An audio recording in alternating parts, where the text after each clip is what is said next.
우리는 지난 주일부터 씨를 뿌리는 삶이 어떤 것인가에 대한 말씀을 함께 나누고 있습니다. 지난 주일 말씀은 이런 내용이었죠. 씨를 뿌린다는 것은 씨, 즉 미래, 앞을 향해 나아가는 삶이다 하는 것을 말씀드렸습니다. 이전 것은 다 지나갔습니다. 그러니 옛날 일을 꺼내놓고 옛날 일을 곱씹으며 사는 것은 의미가 없습니다. 우리는 앞으로 나아가야 할 사람들입니다. 그래서 우리가 앞으로 살아갈 미래가 우리의 삶을 결정한다는 사실을 기억해야 합니다. 여러분, 삶의 과거는 어떠했든지 관계없습니다. 끝이 좋으면 삶은 좋은 겁니다. 끝이 좋아야 합니다. 그래서 우리는 해피엔딩을 향해 나아가야 한다. 우리 인생의 마무리가 아름다운 마무리가 되도록 하면 내가 지금까지 어떤 인생을 살아왔든지 간에 그것들은 다 아름답게 채색되어지고 아름다운 인생이 되는 거다. 우리는 항상 앞을 보고 걸어가야 한다 하는 말씀을 드렸지요. 그리고 또 우리가 살아간다는 것 자체가 벌써 다 씨뿌립니다. 왜냐하면 누군가에게는 내가 살아가는 모습이 다 영향을 주기 때문에. 그래서 우리가 그런 마음으로 우리의 삶을 책임 있게 살아가자 하는 말씀을 지난주에 나누었습니다. 여러분, 시간이 흘러간다는 것은 무슨 말입니까? 우리는 시간이 흘러간다는 걸 어떻게 압니까? 야, 시간이 참 빠르게 흘렀구나. 어떻게 알죠? 달력 보고 압니까? 아니죠. 시간이 흘러간다는 걸 어떻게 느끼는가 하면 변화를 보고 느낍니다. 조그만 아이들이 키가 막 쑥 컸어요. 그걸 보면서 우리가 야, 시간이 흘렀구나 느끼는 겁니다. 변화가 곧 시간이에요. 시간은 곧 변화예요. 이건 물리적으로도 맞는 이야기예요. 시간은 변화를 측정하는 도구가 시간이에요. 그래서 시간을 산다는 것은 곧 변화 속에 산다는 것인데 어떤 형태로든지 우리는 변화되고 있습니다. 내가 원치 않아도 변화되고 있습니다. 제가 어저께 머리 깎으러 갔는데 머리 깎으면서 뒤통수를 거울로 비춰보는데 보니까 하얗더라고요. 변화되고 있습니다. 방법이 없습니다. 시간은 우리에게 끊임없이 변화를 가져다 주고 있습니다. 그런데 그런 변화에 그냥 무기력하게 변화되어 갈 것인가, 아니면 이 변화를 아름다운 변화로 만들어 갈 것인가 하는 것은 우리 선택에 달려 있습니다. 그래서 사도 바울이 겉모습은 후패해져도 속 사람은 새로워질 수 있다고 얘기한 겁니다. 그래서 우리는 우리에게 다가온 이 시간을, 이 변화의 무대를 아름답게 갖고 가야겠다. 그래서 씨 뿌리는 사람으로 살자 하는 말씀을 나누는 겁니다. 오늘 말씀 이렇게 시작하고 있죠. 사람이 무엇을 심든지 그대로 거둔다 했습니다. 그러면서 육체를 위하여 심는 자는 육체의 것을 거두고 성령을 위하여 심는 자는 영의 것을 거둔다 그랬습니다. 이때 위하여 심는다는 말이 무슨 말인가 하면요, 자기 몸을 기쁘게 하기 위해서, to please, 내 몸을 기쁘게 하고자 하는 일에 몰두하고 있는 사람은 나중에 육체만 남는다. 그런 거예요. 어떻게 내가 조금 더 맛있는 거 먹고 재밌게 살까? 이 궁리만 하고 살면 그 삶은 결국은 남을 게 없다는 거예요.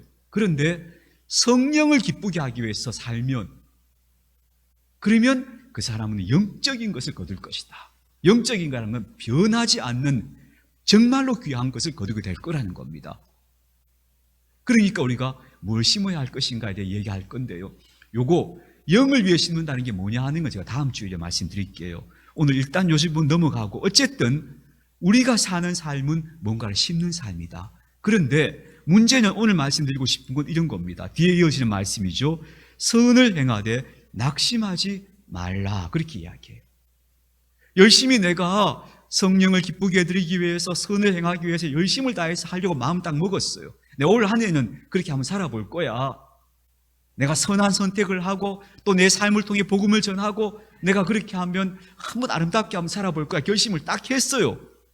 했는데 걸어가다가 그만 낙심하게 되는 때가 온다는 거예요. 낙심이란 말은 사전적 의미로 어떤 건가 하면 이런 거예요.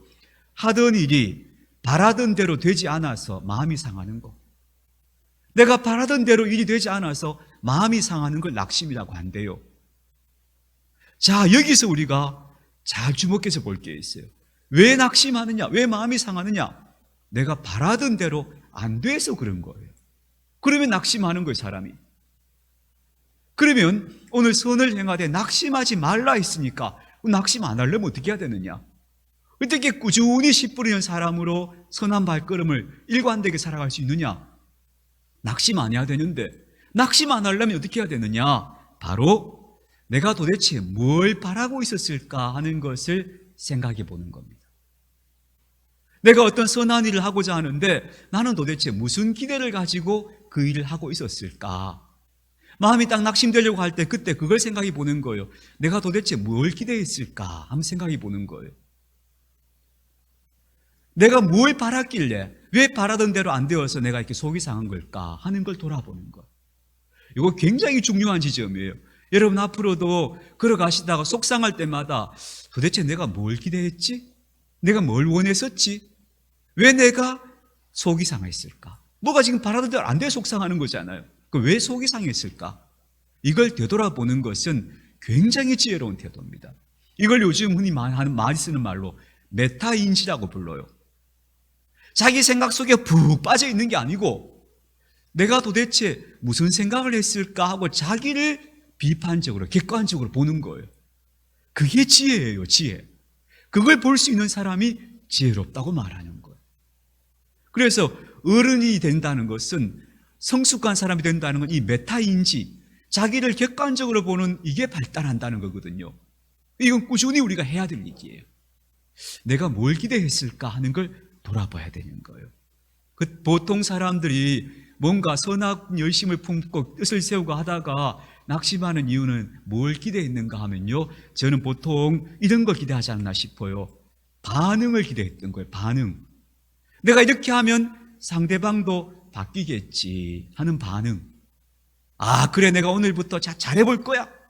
막 상대방이 뭐 좀 심술궂게 해도 나는 좋은 말로 하고 웃어주고, 내가 정말 이렇게 정말 그리스도인으로서 한번 감화를 시켜볼 거야.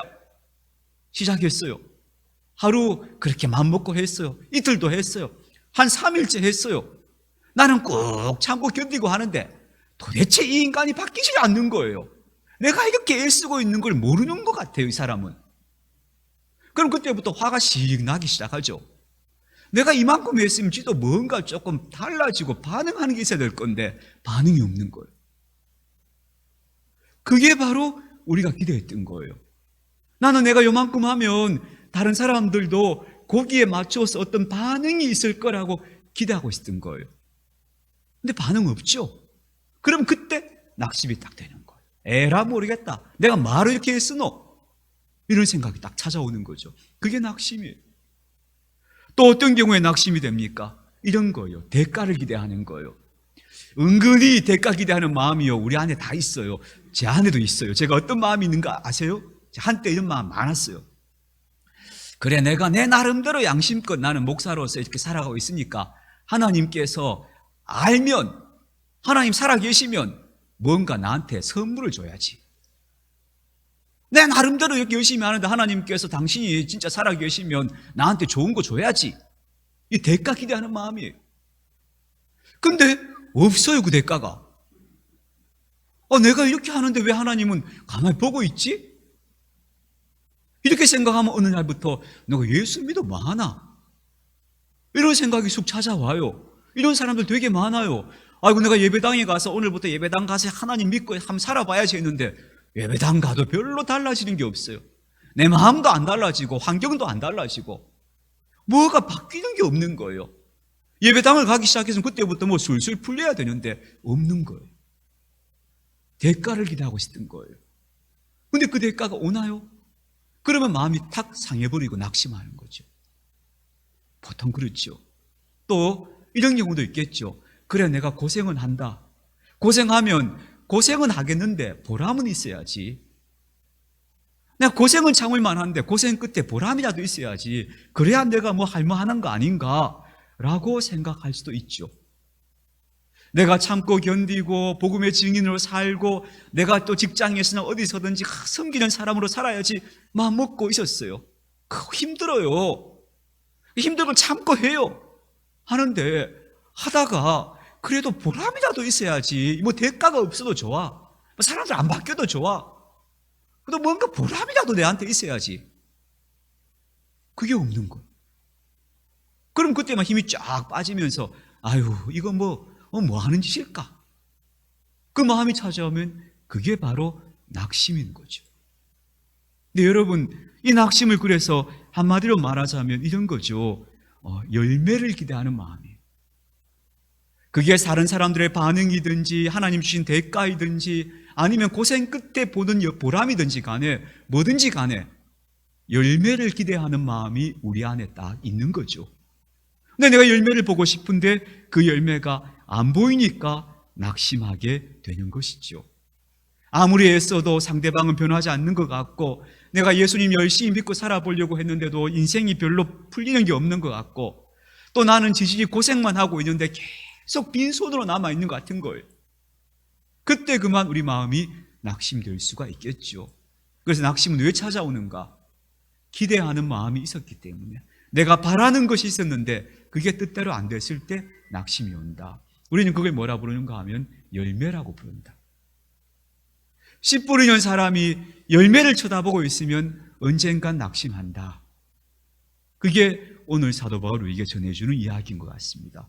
그래서 여러분 오늘부터 우리가 딱 마음을 정해야 될 게 있습니다. 뭐냐 하면요 진짜 중요한 건 열매가 아닙니다.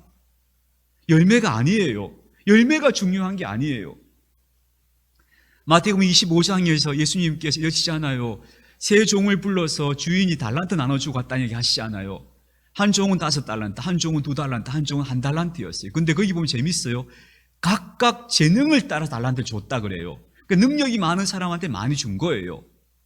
각각 능력에 따라 자기가 감당하고 이 정도면 얘가 관리할 수 있겠다 하는 만큼의 달란트를 준 거예요. 그리고 돌아오셨어요. 돌아와서 그 종들을 불러다가 회개를 하는데 5달란트 받은 종이 5달란트 남겨와서 내놓으니까 주인이 이렇게 말해요. 야 착하고 충성된 종아 이렇게 얘기해요. 그리고 2달란트 받은 종이 2달란트 또 같이 남겨와서 내놓으니까 또 착하고 충성된 종아 이렇게 얘기해요. 근데 마지막에 1달란트 받은 이 종이 그 1달란트 가지고 뭘 한 게 아니고 그걸 땅에 파묻어 놓다가 가져왔어요. 그랬더니 주인이 뭐라 하는가 하면 이 악하고 게으른 종아 이렇게 얘기해요. 잘 보세요. 여기서 우리는 이 비유를 놓쳐요. 오해해요. 뭘 오해하는가 하면 5달란트 남겨왔잖아, 2달란트 남겨왔잖아 이렇게 얘기해요. 성과를 남겨왔기 때문에 주인이 칭찬했다고 잘못 봐요. 아니에요. 제가 어려서부터 이 비유의 말씀을 들을 때마다 교회에서 그렇게 자꾸 얘기하시더라고요. 사람이 남기는 삶을 살아야 된다, 열매가 있는 삶을 살아야 된다 이렇게 얘기하셨어요. 5달란트가 장사해서 5달란트 남겨오는 사람은 이거 사업 천재예요. 그죠? 이런 사람이 얼마나 되겠어요? 주인이 원하는 건 그게 아니었어요. 그래서 주인이 칭찬을 잘 보셔야 돼요. 야, 네가 이렇게 내 재산을 불려줬구나, 잘했다 이렇게 칭찬하시지 않았어요. 착하고 충성된 종이라고 칭찬했어요. 이 말은 뭐냐 하면요, 네가 열심히 했구나는 거예요. 내가 맡겨준 달란트 가지고 네가 꾸준히 그걸 가지고 뭘 했구나 이걸 칭찬하시는 거예요. 1달란트 받은 종이 혼난 이유는 아무것도 안 했기 때문이에요. 그 달란트를 땅에 파묻어 놓고 그냥 주인 오는 날만 기다리고 있었던 거예요. 그래서 이 악하고 게으른 종이라고 불렀지 왜 너 실패했어? 왜 너는 성과가 없어? 이렇게 책망하신 게 아니었던 거예요. 이걸 우리가 잘 봐야 돼요. 주인은 우리한테 성과를 보자 하시는 분 아니에요. 너 열매 얼마나 돼? 열매 한번 계수해보자 이러시는 분이 아니에요. 주인은 우리한테 뭘 원하시는가 하면요, 네가 얼마나 너에게 주어진 삶을 그렇게 주인이 준 달란트라고 생각하고 성실하게 살아내느냐 하는 걸 보시는 거예요. 그래서 주인이 원하시는 것은 씨 뿌리는 사람으로 살아가는 태도와 자세를 원하시는 것이지 내가 거둔 열매를 원하시는 게 아니에요. 열매는요, 하다 보면 고도지기도 하고 어떤 사람은 열심히 해도 미치기도 해요. 그게 결과가 중요한 게 아니에요. 그래서 열매가 중요한 게 아니고 뭐가 중요한가 하면 태도가 중요한 거예요. 자세가 중요한 거예요. 그걸 오늘 사도 바울은 우리에게 다시 일깨워주고 있다고 보셔야 돼요. 성경에 사무엘서에 그런 장면 나오잖아요. 유명한 장면이죠. 사무엘이 이스라엘 왕을 새로 뽑으려고 면접을 갑니다.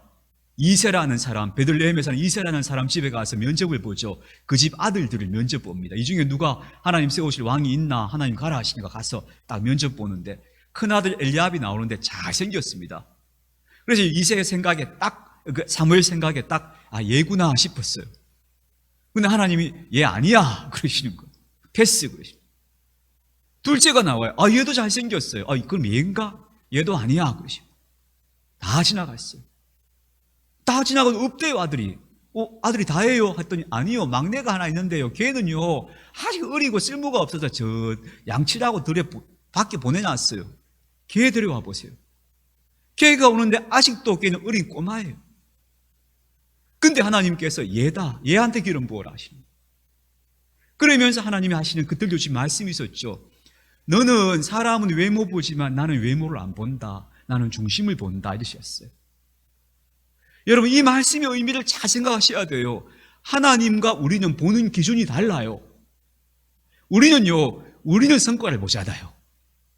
우리는 성과를 보니까 하나님도 성과를 볼 거라고 오해하는 거예요. 이걸 뭐라 부르는가 하면 신인동형론적 오해라고 불러요. 좀 말이 어렵지만 무슨 말인가 하면요. 하나님을 우리처럼 생각하는 거예요. 우리처럼. 나는 숫자 많은 거 성공했다고 보니까 하나님도 숫자 많은 걸 칭찬하실 거야 라고 착각하는 거예요. 우리는 누가 막 선물 갖다 주면 좋아하잖아요. 그죠? 뭐 이런 걸 다 갖다 주세요 이러잖아요. 그러니까 하나님 앞에도 선물 많이 갖다 드리면 하나님 좋아하실 거라고 생각해요. 그게 신인동형적 오해예요. 어떻게 하나님 우리가 같을 수가 있어요? 그렇지 않죠. 근데 사람들이 자꾸 하나님도 나 같을 거라고 생각해요. 이게 아주 우스운 이야기예요. 근데 이런 오해와 착각이 계속 되어져요. 그래서 성경은요, 제발 하나님이 우리하고 다르다는 걸 좀 알아라. 그걸 자꾸 일깨워줘요. 하나님은 너 같지 않아. 네가 중요하게 생각할 하나님도 중요하게 생각하지 않아. 하나님은 네가 생각하는 거 아니고 다른 걸 더 중요하게 생각하셔. 이걸 봐야 되는 거예요. 그래서 여러분, 우리가 거두는 성과, 열매, 숫자, 규모, 업적 이런 거 하나님 앞에서 별로 중요하지 않아요. 하나님이 정말 중요하게 보시는 것은 그 사람의 태도와 자세와 그 과정을 중요하게 보시는 것. 그게 하나님께서 정말 기뻐하시는 것이다 하는 걸 우리가 꼭 기억하셔야 합니다. 그래서 저는요 이렇게 생각합니다. 천국에 가면 전도왕 시상 이런 거 안 합니다, 여러분. 어떤 데는 막 전도왕, 막 1년 동안 전도를 막 몇 명이 오면 교회에서 무슨 선물을 냉장고도 주고 뭐도 주고 막 이런다잖아요. 천국에는 그런 거 없습니다. 우리니까 하는 거예요, 우리니까. 우리가 이 땅에 살고 있는 인간이니까 우리는 아이고 사람 많이 데리고 오면 그거 큰일 했다 싶어서 상 주는 거지만 천국에는 그런 상 없습니다. 있을 리가 없죠, 천국이. 하나님 우리가 다르다니까요. 그런데 우리가 비슷한 기준을 가지고 자꾸 그렇게 오해한다. 제가 어떤 분이 매년 교회 교인을 새 신자를 100명씩 데려가는 분이 있다고 하는 이야기를 들었어요. 100명씩 데려가는데 이분은 거의 이분은 막 밥만 먹으면 전도하러 다니시는 분이에요. 그래서 이분은 한번 교회에서 무슨 행사하면 차를 맞춰가지고 사람들 다 태워가시는 분이에요. 아주 수완이 좋아요. 여기저기 다니면서 막 어른이고 애들이고 막 노인이고 막 얼마나 매주 사람들이 막 데려가셔서 예배당에 데려가시는 분이에요. 근데 제가 나중에 그 뒷이야기를 어떤 분한테 듣는데 이렇게 이야기하시더라고요. 그분이 데려온 사람 중에 절반만 교회에 남아있어도 교회가 대부흥을 했을 거라 그래요. 그분이 데려오고 나면 그 끝이에요. 그리고 나중에 또 어떤 분은 그분을 보면서 막 뒤에서 막 그 교회 한다는 분들 막 흉을 봐요. 교회 데리고 갈 때까지만 잘하고 데리고 한번 가고 나면 그때부터 잘 안 한다는 거예요. 근데 그분은 전도 왕이에요, 또 그 교회. 여러분, 이런 우리가 좀, 처분이 없는 짓들은 좀, 이제 우리 좀 구분해 봐야 되지 않겠습니까? 하나님은 우리가 보는 거하고 기준이 다르셔요. 이걸 우리가 정확하게 봐야 합니다. 우리가 전도한 사람의 숫자가 중요한 게 아니고 내가 복음의 씨앗을 심고 복음의 증인으로 살아가려고 묵묵히 살아가는 그 삶의 태도와 시간이 중요한 거예요. 하나님은 그걸 보고 상을 주시는 분이지 너 몇 명 전도했어 이 숫자 매기시는 분 아니에요. 그러니 그런 열매와 성과보다 우리의 태도와 자세가 더 중요하다는 것을 기억하십시다. 그래서 여러분 우리가 끝까지 씨 뿌리는 사람으로 나는 살리라, 나는 그 과정과 태도를 끝까지 지키리라 하는 마음으로 살아가는 것이 훨씬 더 귀하다 하는 것을 꼭 기억해 주시면 좋겠습니다. 그런데요, 놀라운 일이 있습니다. 근데 진짜 열매가 맺히는 경우가 있어요. 어떨 때 열매가 맺히는지 아세요? 내가 열매를 기대하지 않았을 때 열매가 맺혀요. 이게 놀라워요. 내가 열매 맺어야지, 성과를 봐야지 했던 일은 열매가 안 돼요. 근데 나는 열매 맺겠다, 성과 맺겠다 하는 기대 없이 한 일들이 열매가 돼요. 이게 하나님이 하시는 놀라운 일인 것 같아요. 그래서 기대하지 않고 뿌렸던 씨앗들이 진짜 열매가 되어서 뜻밖의 열매가 되어 돌아와요. 그때 우리가 놀라는 거예요. 나는 그 기억도 없는데 그게 열매가 돼 돌아온다니까요. 그래서 우리가 해야 될 일은요, 열매를 기대하지 말고 그냥 뿌리면 돼요. 내가 기대하지 않고 뿌리는 건 열매가 되지만 내가 기대하고 뿌리는 건 열매가 안 돼요. 이게 정말 놀라운 차이예요. 그리고 부모님들 그러시잖아요. 옛날에 그 자식들 많을 때는 야, 큰 놈 한 놈 공부시키자. 그래서 온 집안 식구들이 땅 팔고 소 팔아서 대학 보내서 공부시켰어요. 근데 나중에 보면요, 효도하는 건 그 공부한 자식 아니고 공부 못 시킨 자식이 나중에 효도해요. 왜 그럴까요? 공부한 자식에게는 부모의 기대가 있었던 거예요. 그 부모의 기대 때문에 부모는 보상 심리를 가지죠.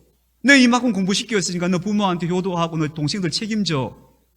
그것 때문에 그 큰 자식이 안 되는 거예요. 더 힘들어지는 거예요. 열매가 안 되는 거예요. 근데 그런 기대 없이 키운 자식들이 나중에 보면 더 잘 되고 부모한테 더 효도하고 같이 형제 자매 책임지고 살고 이래요.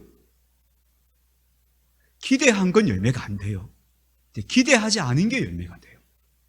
이걸 여러분이 이 원리를 꼭 기억해 주시기를 바라요. 그래서 어떤 분이 이러시더라고요. 어떤 목사님이 천국 간 간증을, 제가 천국 갔다 온 간증이라는 건 저는 크게 신뢰하지 않거든요. 왜냐하면 그게 다 주관적인 자기 체험이에요. 그래서 여러분, 어떤 분이 천국 가서 뭐 이거 있더라 저거 있더라 진짜 천국에 그런 거 있는가 생각하지 마세요. 안 그래요. 그분 주관적 체험이에요. 자기 체험이에요. 근데 그분 이야기 재밌는 바가 있어서 하나 소개해드리자면 이래요. 이분이 천국 가서 자기 집을 찾아갔대요. 근데 어떤 사람 집은 막 크고 좋은 집이 자기 집은 조그만하더라는 거예요. 그래서 좀 실망을 한 거예요. 왜냐하면 자기는 여기 이 땅에 있는 동안에 학교도 세우고 교회도 뭐 몇 개를 지었대요. 큰일을 많이 해서 천국 가면 그게 상이 될 줄 알았나 봐요. 천국 들어가 보니까 집이 너무 조그마하더라는 거예요. 실망을 하고 집에 들어갔더니 그 벽에 상장이 몇 개가 붙어 있더래요. 근데 거기 붙어 있는 상장이 무슨 상장인가 하면요, 자기가 기억도 나지 않는 일들이 거기 상장으로 붙어 있더래요. 그러니까 지나가다가 누구 도와준 거, 누구한테 그냥 따뜻한 위로의 말 한마디 하고 지나간 거, 이런 게 천국에서 자기 상이더라고요. 그래서 저는 다른 거 몰라도 그 말은 맞는 것 같다 싶어서 지금 전해드리는 거예요. 그 말은 맞는 것 같다. 우리가 기대하지 않은 게 내 상이 되고 그게 열매가 된다는 거, 그걸 여러분 우리가 오늘 꼭 기억해 주시면 좋겠습니다. 그래서 우리가 살아갈 삶의 태도가 이런 거죠. 나는 마땅히 할 일을 할 뿐입니다. 내가 내가 이렇게 하면 뭐가 대가가 있겠지? 누가 알아주겠지? 이게 아니고 나는 마땅히 할 일을 할 뿐입니다. 그렇게 되면 이제 그게 아름다운 태도인 거죠. 그렇게 내가 대가를 기대하지 않은 것이 오히려 열매가 된다 하는 걸 기억하십시다. 그리고요, 마지막으로 진짜 열매가 또 있습니다. 우리가 이렇게 씨 뿌리는 사람으로 열심히 살잖아요. 내가 그렇게 살아야지 태도를 가지고 살면 진짜 맺히는 열매가 있습니다. 성경에서 열매라고 했을 때 정확하게 열매라는 단어를 사용하고 있는 성경의 한 구절이 있는데요, 그게 바로 갈라디아서 5장에 나온 이야기입니다. 그게 뭐냐 하면 성령의 열매라고 얘기하는 겁니다. 9가지죠. 잘 아시지만 사랑, 희락, 화평, 오래 참음, 자비, 양선, 충성, 온유, 절제 9가지입니다. 이게 열매예요. 성경이 말하는 유일하게 정확하게 열매라고 지칭하는 게 요겁니다. 그 열매가 뭡니까? 인격의 열매, 성품의 열매입니다. 그래서 우리가 씨 뿌리는 사람으로 살겠습니다, 내가 대가를 기대하거나 보상을 기대하거나 그러지 않습니다 하고 묵묵히 살아가면 뭐가 이루어지는가 하면 내가 아름다운 영혼이 됩니다. 그게 진짜 열매입니다. 그 진짜 열매가 맺혀지는 거예요. 그러면 하나님께서 기뻐하시는 게 바로 그건 겁니다. 그 진짜 열매를 딱 맺게 되는 거, 그게 바로 하나님이 기대하시는 것이고 우리가 상 받을 이유가 있다면 바로 그거다 하는 것을 오늘 좀 여러분이 기억해 주시면 좋겠습니다. 사람은요, 우리가 이렇게 왜 숫자로 막 숫자가 많으면 와, 사람 많이 모았구나, 아, 대단하구나. 사람들은 그렇게 놀라요. 아, 내가 이런 학위를 받았습니다 해서 막 학위를 자랑하면 사람들은 와, 공부 많이 했구나, 대단하구나, 놀라요. 근데 하나님은 그런 것에 아랑곳도 안 하세요. 우리가 중요하게 생각하는 거지 하나님은 그거 하나도 안 중요해요. 하나님 앞에는. 하나님 앞에 진짜 중요한 거는요, 하나님 뜻대로 살고자 애쓰며 살아왔던 아름다운 영혼이에요. 그 영혼이 진짜 열매고 하나님이 얻기 원하시는 거예요. 그래서 우리가 갈라디아서 이제 뒤에 5장 26절에 보면 이런 이야기가 나와요. 그 성령의 열매 이야기하고 난 다음에 밑에 가서 헛된 영광을 구하여 서로 노엽게 하거나 투기하지 말라 그래요. 이 헛된 영광이라는 게 뭘까요? 눈에 보이는 것으로 비교 경쟁하면서 아, 네가 열매가 많나 내가 열매가 많나 이런 거예요.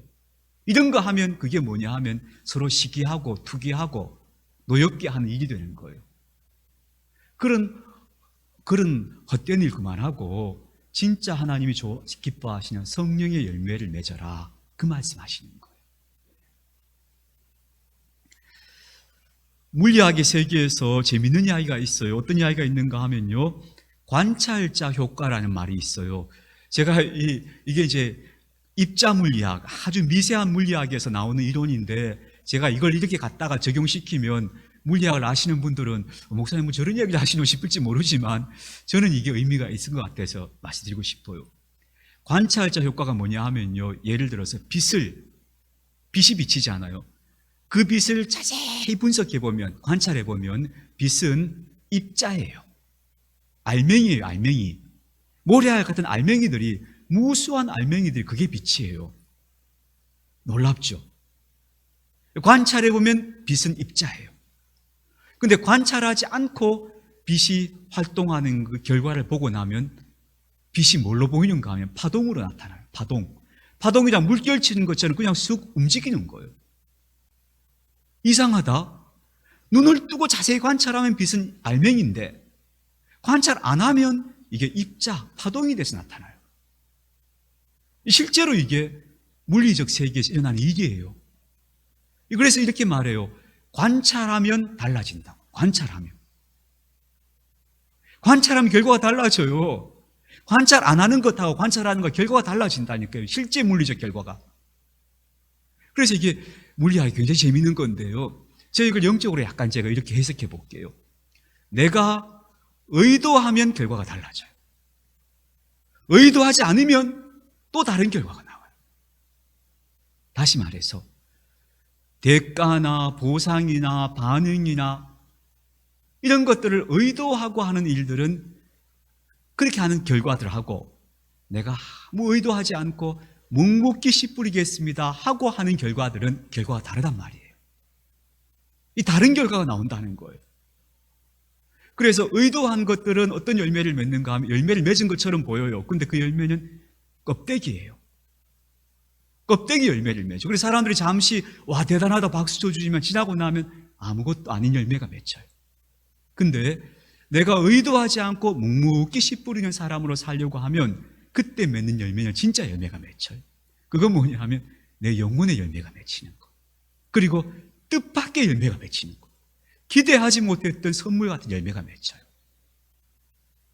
그래서 우리가 낙심하지 않고, 다시 말하면 기대하지 않고 묵묵히 씨 뿌리는 사람으로 살아갈 이유가 여기 있다. 그러다 보면 뜻밖의 내가 기대하지 않았던 열매가 찾아오고, 무엇보다도 가장 소중하게는 내 영혼이 아름다운 영혼이 된다 하는 것, 그 진짜 열매가 맺힌다 하는 것을 좀 바라보십시다. 그래서 올 한해 우리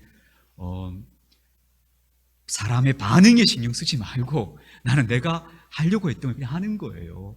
내가 선한 마음 먹었으면 그냥 하는 거예요. 내가 이렇게 했는데 왜 너는 그래 안 하노? 이런 생각하지 말고, 하나님 내가 이렇게 하는데 하나님 뭔가 대가를 주셔야죠, 그거 말고, 보람이라도 있어야지, 이런 거 말고, 그런 열매를 바라보지 말고, 하나님 제가 마땅히 할 일이기에 저는 끝까지 한번 꾸준히 해보겠습니다 하는 마음으로 사랑의 씨앗도 뿌리고, 기도의 씨앗도 뿌리고, 말씀의 씨앗도 뿌리고, 계속해서 꾸준히 씨 뿌리는 사람으로 살아가는, 그래서 정말 이것도 기대하면 안 되는데 그래도 뜻밖의 열매가 있다, 뜻밖의 열매가 있다, 그리고 내 영혼이 익어간다, 내 영혼이 열매가 된다 하는 것 우리 좀 기억했으면 좋겠습니다.